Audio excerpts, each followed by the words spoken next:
15 years of dedication to Mercy General Hospital, and this is what it came down to: being dismissed like an orderly who'd wandered into the wrong room. Dr. Victor Preston's words echoed in my head as I walked away from the boardroom. This is for actual doctors, not just some nurse. I clutched my designer handbag containing the $50 million check that would save the hospital from bankruptcy and smiled.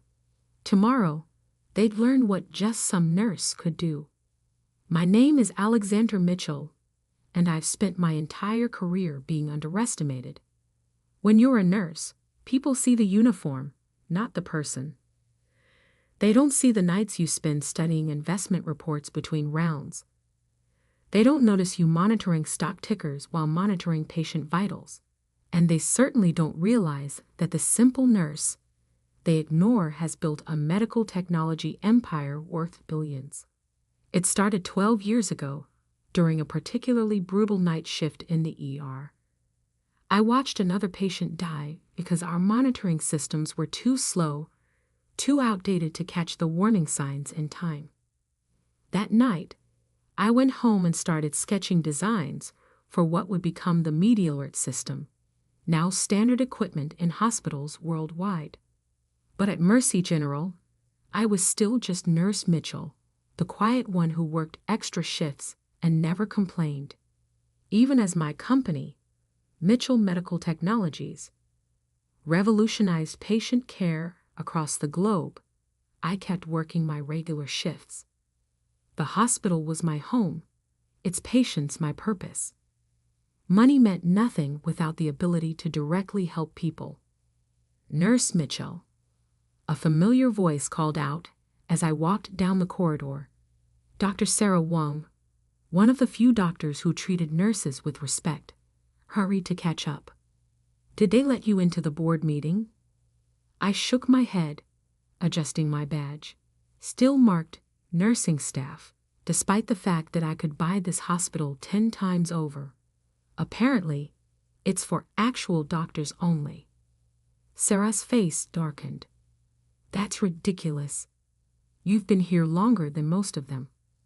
You understand this hospital better than anyone. If she only knew how true that was. For the past 5 years, I'd been anonymously supporting Mercy General through a complex network of shell companies and charitable foundations. Every time the hospital faced a financial crisis, mysterious donations appeared. New equipment arrived just when the old machines were failing. Scholarship funds materialized for promising medical students. But now, with Mercy General facing its biggest crisis yet, the anonymous approach wouldn't work. The hospital needed a complete overhaul. New facilities, updated equipment, expanded emergency services. The price tag, $50 million. Did you hear about Golden State Healthcare's offer? Sarah asked, lowering her voice. They're planning to turn Mercy into a luxury private hospital. No more charity cases, no more emergency services for the uninsured. I nodded grimly. Golden State Healthcare, a profit-focused corporation, had been circling Mercy General like vultures. Their CEO, Maxwell Richards, saw our struggling community hospital as prime real estate for his chain of exclusive medical centers. The board meets tomorrow to vote on the sale, Sarah continued. Dr. Preston's pushing hard for it. Says it's our only option. Dr. Victor Preston, chief of surgery and board chairman, was the biggest advocate for the sale.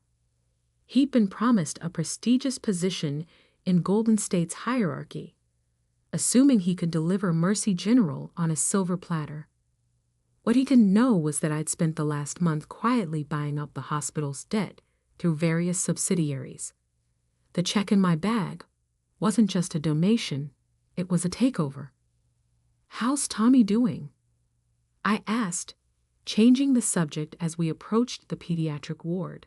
Tommy Martinez, a 10-year-old fighting leukemia, was one of our long-term patients. His family couldn't afford private care, making him exactly the kind of patient Golden State would reject. Hanging in there, Sarah sighed. The new treatment's showing promise, but it's expensive, I finished. Tommy's experimental treatment was another of my anonymous gifts to the hospital. He'll make it, Sarah. We won't let him down. My phone buzzed, a message from my company's legal team. Documentation prepared. Ready to proceed with Operation Mercy tomorrow. I smiled, remembering the day I started planning this takeover. It was 3 months ago, during another late-night shift. I'd overheard Dr. Preston in his office, talking to Maxwell Richards about cleaning house once the sale went through. These bleeding heart nurses and their charity cases, he'd sneered. Time to run this place like a proper business. That night, I called my financial advisors. How quickly can we acquire a controlling interest in a hospital? The answer, if you had enough money and the right legal team, was very quickly indeed. Alexandra? Sarah's voice pulled me back to the present. You okay? You looked miles away. Just thinking about tomorrow's board meeting, I said truthfully. I wish you could be there, she sighed. Someone needs to stand up for what Mercy General really means to this community. Oh, I'll be there, I thought. Just not how anyone expects. Walking through the pediatric ward, I stopped at Tommy's room. He was awake, playing video games, another anonymous gift. His mother dozed in the chair beside him, exhausted from working double shifts to cover what insurance wouldn't. Hey, Nurse Alex, Tommy called out cheerfully.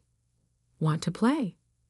I spent the next hour with him, racing cartoon characters while monitoring his vitals. This was why I'd built my company, why I'd kept working as a nurse despite my wealth.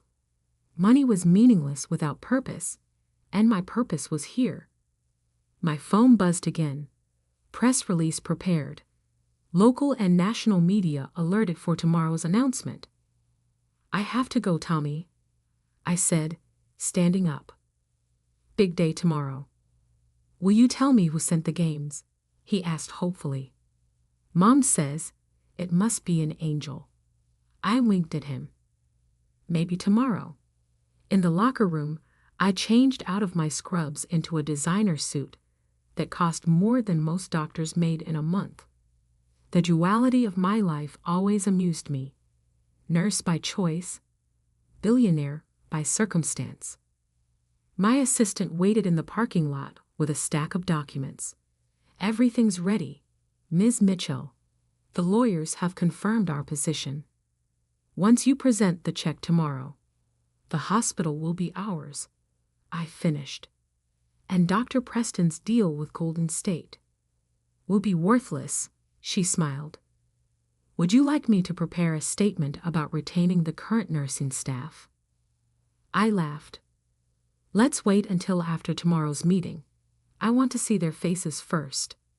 Driving home to my penthouse apartment, paid for by the profits from medical patents I'd developed between night shifts, I thought about how everything would change tomorrow. No more hiding my success. No more being dismissed as just a nurse. But more importantly, no more worrying about Mercy General's future. No more watching dedicated healthcare workers struggle with inadequate resources. No more families choosing between treatment and bankruptcy. My phone rang. Dr. Preston's number. Probably calling to apologize for earlier, having realized he might need nursing support for his Golden State deal. I let it go to voicemail. Tomorrow, he'd learn exactly who he dismissed from his precious board meeting. Tomorrow, just some nurse would save not just the hospital, but everything it stood for. I pulled out the check one more time, running my fingers over the amount. $50 million to save Mercy General. A bargain, really, considering what it would protect. My watch showed 11:30 p.m. In 12 hours, the board would meet to vote on selling the hospital's soul. But I had a different vote in mind. one backed by enough money and legal power to reshape Mercy General's future. Time to show them what a nurse could really do. 9:00 a.m. I stood in front of Mercy General's main entrance, watching reporters set up their equipment. They'd been told to expect a major announcement about the hospital's future, though none of them knew exactly what was coming. My phone buzzed, a message from my legal team. Golden State representatives have arrived. Dr. Preston is showing them the facilities. Perfect timing. I straightened my Armani suit, a far cry from my usual scrubs, and headed inside. The hospital corridors felt different this morning. No badge, no uniform, no pretense of being just a nurse. Today, I was Alexander Mitchell, CEO of Mitchell Medical Technologies and soon-to-be owner of Mercy General Hospital. Alex? Sarah's voice stopped me near the elevator. She'd get a double take at my appearance. What's with the power suit? I thought I'd dress up for the board meeting, I smiled. But they wouldn't let you. Her voice trailed off as she noticed the portfolio in my hands. What are you planning? Come watch and see. The boardroom was on the top floor, with views overlooking the city. Through the glass walls, I could see them assembling. Board members in expensive suits, Golden State executives with predatory smiles, and Dr. Preston at the head of the table, probably already counting his bonus. My assistant appeared at my elbow. Everything's in place. The press is standing by. Security has been briefed. And the documents? She patted her briefcase. All here. Shall we? I checked my watch. 9:15 a.m. Time to crash their party. The boardroom door opened smoothly under my hand. Conversation stopped mid-sentence as heads turned to stare. Dr. Preston's face darkened with recognition and anger. Nurse Mitchell, this is a private meeting. Security. Actually, I said calmly, I have every right to be here. More right than some of you, in fact. Maxwell Richards, Golden State's CEO, frowned at Preston. Who is this? Nobody, Preston snapped. Just a nurse who doesn't know her place. Security will remove. Alexander Mitchell. I cut in smoothly. CEO of Mitchell Medical Technologies and majority debt holder of Mercy General Hospital. The silence was absolute. Preston's face went from red to white as the implications hit him. Several board members started frantically Googling on their phones. Impossible, Preston whispered. My assistant stepped forward, opening her briefcase. The documentation is quite clear. Over the past 3 months, Ms. Mitchell's companies have acquired controlling interest in Mercy General's debt obligations. Additionally, she began distributing folders containing proof of my ownership, my company's financials, and, most importantly, evidence of Preston's backroom dealings with Golden State. This is outrageous. Preston stood, his chair scraping back. The sale to Golden State is already arranged. Is it? I smiled, pulling out the check. Because I'm prepared to offer an alternative. $50 million, Dr. Preston. Enough to clear the hospital's debt, upgrade all facilities, and establish an endowment for future growth. Maxwell Richards leaned forward, shark-like eyes reassessing me. Mitchell Medical Technologies. The Media Alert System. That was you. I nodded. Along with 37 other medical patents currently in use worldwide, including, Dr. Preston, the surgical monitoring system you praised in last month's medical journal. Preston collapsed back into his chair, remembering his glowing review of technology created by just some nurse. The boardroom door opened again. Sarah entered, followed by a stream of hospital staff.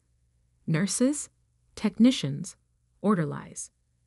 The people Preston had never bothered to notice. "What is this?" he demanded. "Witnesses," I said simply. "The people who actually make this hospital work. The ones your deal with Golden State would discard." I turned to address the entire room. "For 15 years, I've worked at this hospital. I've watched dedicated professionals struggle with inadequate resources. I've seen families bankrupt themselves for care. I've witnessed the slow erosion of everything Mercy General stands for." Walking to the window, I gestured at the gathering media below. Out there are reporters waiting to hear one of two stories. Either Mercy General sells its soul to become another overpriced private facility, or it recommits to its original mission, providing care to everyone who needs it. The money, Preston found his voice. "Where did you?" "I earned it." I cut him off. "Every penny. While you were playing politics and making deals, I was solving problems, creating solutions, building something real." My assistant distributed more documents, plans for hospital upgrades, endowment structures, staff retention guarantees. "The choice is simple," I continued. "Accept my offer, and Mercy General becomes a state-of-the-art teaching hospital with guaranteed funding for charitable care. Refuse, and I'll call those reporters right now with evidence of your dealings with Golden State, including," I paused significantly, "the offshore accounts." Preston went pale. Maxwell Richards stood abruptly. "This meeting is over. Golden State withdraws its offer."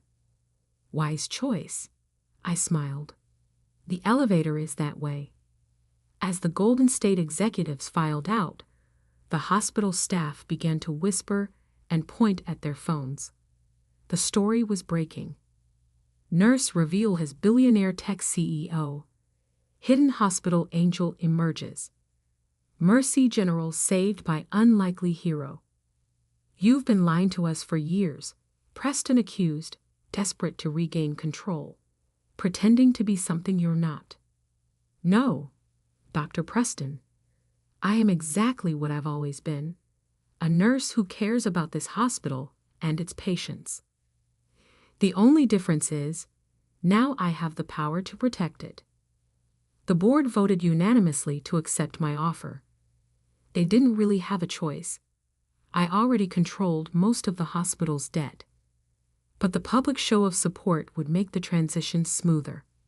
As the meeting concluded, Sarah approached me, shaking her head in amazement. All this time, those anonymous donations, the new equipment, Tommy's treatment. "Guilty?" I admitted. "Though I'd appreciate if you didn't tell him just yet. Let him believe in angels a little longer." The boardroom slowly emptied, leaving me alone with Preston. He sat there, staring at his shattered dreams of corporate wealth. "Why?" he asked finally. "Why keep working as a nurse when you had all this?"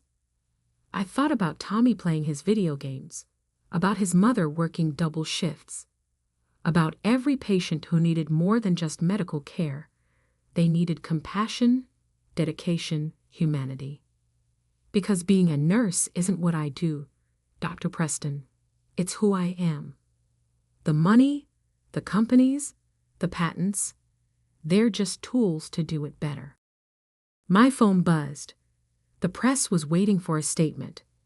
Time to go public with my vision for Mercy General's future. "Oh, and Dr. Preston." I paused at the door. "I'll need your resignation by end of day.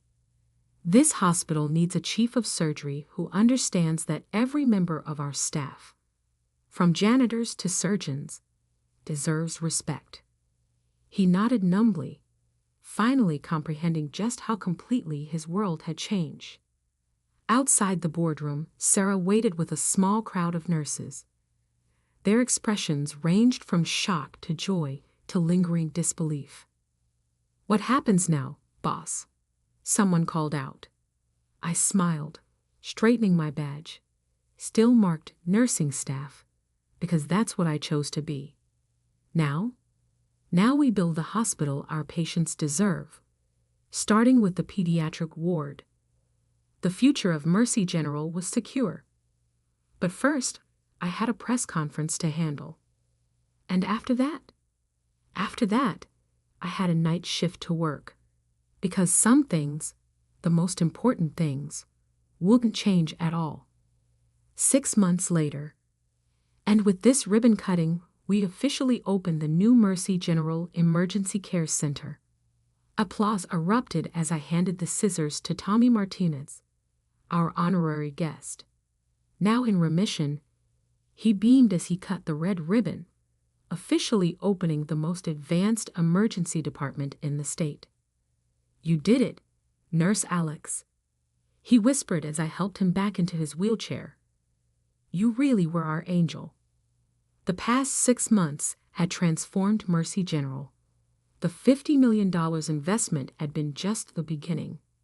Once my full resources were committed, the hospital underwent a metamorphosis that made it the talk of the medical community. But the biggest changes weren't the obvious ones. Not the new equipment, renovated facilities, or expanded services. The real transformation was in the hospital's soul. "Ms. Mitchell," a reporter called out, "how does it feel to be named Healthcare Innovator of the Year?" I adjusted my name badge, still reading nursing staff, despite my new official role as hospital owner and board chairperson. The real innovators are our staff. They're the ones who identify problems and inspire solutions. "And you still work regular nursing shifts, even after the Forbes cover?" "Especially after the Forbes cover," I smiled. "You can't improve healthcare from a corner office. You have to be on the floor, working with patients, understanding their needs." The media loved the story. The billionaire nurse who saved her hospital. They called it a fairy tale, a rags-to-riches story. They missed the point entirely. Later that evening, during my regular night shift, Sarah found me checking on Tommy.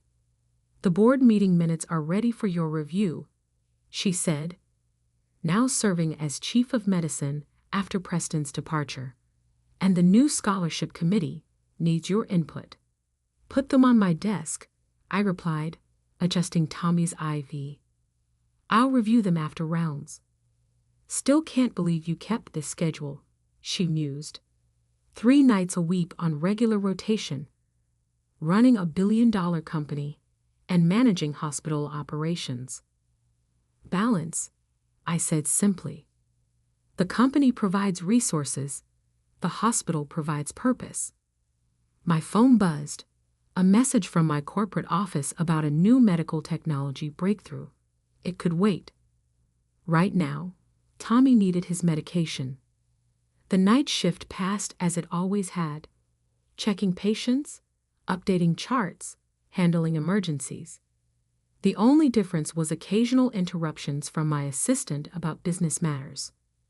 "The Singapore deal needs your signature," she whispered during a brief break. "And the new Media Alert upgrade is ready for testing." "Schedule the signing for tomorrow," I replied, hearing the emergency alert. Right now, we have incoming traumas. The ER filled quickly. A major car accident had brought multiple casualties. I worked alongside the same nurses and doctors who, 6 months ago, had seen me only as just a nurse.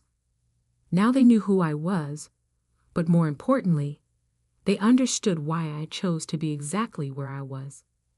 "Nurse Mitchell," Dr. Rodriguez called out, "we need your expertise on this patient's monitoring setup." The Media Alert system, my first major invention, had evolved based on direct experience with patients. Every upgrade, every improvement came from real-world needs identified during shifts like this. As dawn approached, I made my final rounds. The pediatric ward had been completely renovated. now featuring private rooms equipped with the latest technology. But technology wasn't everything. Each room also had comfortable beds for parents, relaxation areas for families, and all the human touches that made healing possible. Morning, boss. The day shift nurses greeted me as they arrived. Some still struggled with how to address me. Was I Nurse Mitchell? Ms. Mitchell? The CEO? I'm still just Alex. I reminded them, the titles don't matter. In my office, a modest space near the nurses' station, not the palatial boardroom, I finally tackled the administrative work. Hospital financials, corporate reports, research proposals, and investment opportunities all demanded attention. A knock at the door interrupted my review. Maxwell Richards, the former Golden State CEO, stood there looking uncomfortable. Ms. Mitchell, do you have a moment? I gestured to a chair, curious. He'd disappeared after the failed takeover, his predatory healthcare model rejected. I've been following what you've done here, he said carefully. The financial models, the operational improvements, the patient outcomes. It's remarkable. Thank you. Our board, we've been discussing a possible partnership. Not a takeover, he added quickly, but implementing your methods across our facilities. Making healthcare more humane. I studied him thoughtfully. And the profit margins. Actually improved, he admitted. Your efficiency models, combined with the goodwill from community support, we're seeing better numbers than our luxury-only approach generated. I pulled out a folder I'd prepared months ago, anticipating this conversation. Here's a preliminary proposal. Review it with your board. But understand, any partnership requires maintaining full charitable care services and staff protection. He took the folder, nodding. You planned for this? I planned for everything, Mr. Richards. It's what good nurses do.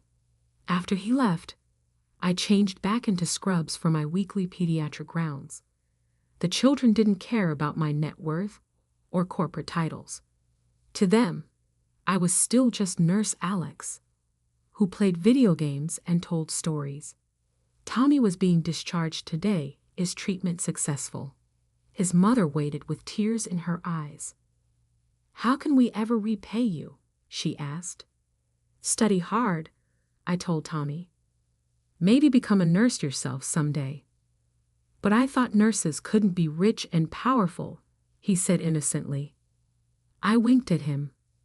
That's exactly what they used to tell me.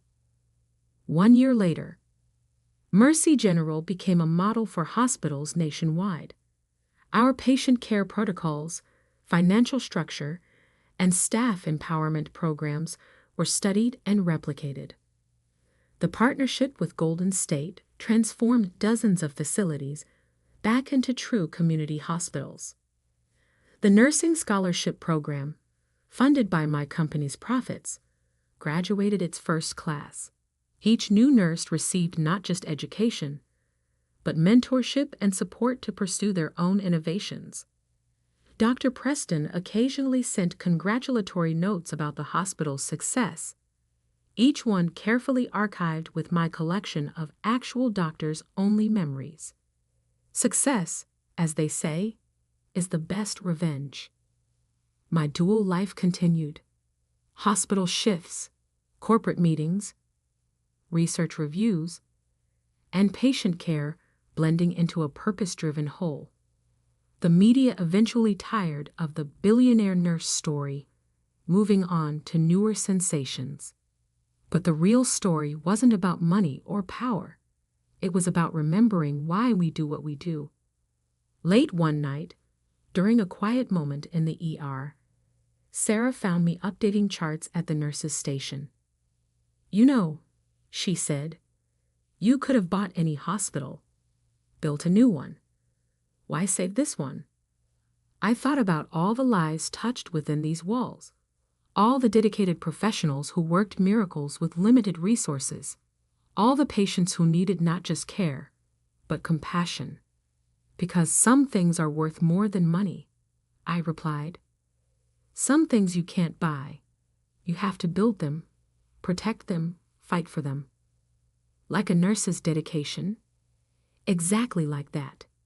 My phone buzzed. Another corporate crisis demanding attention.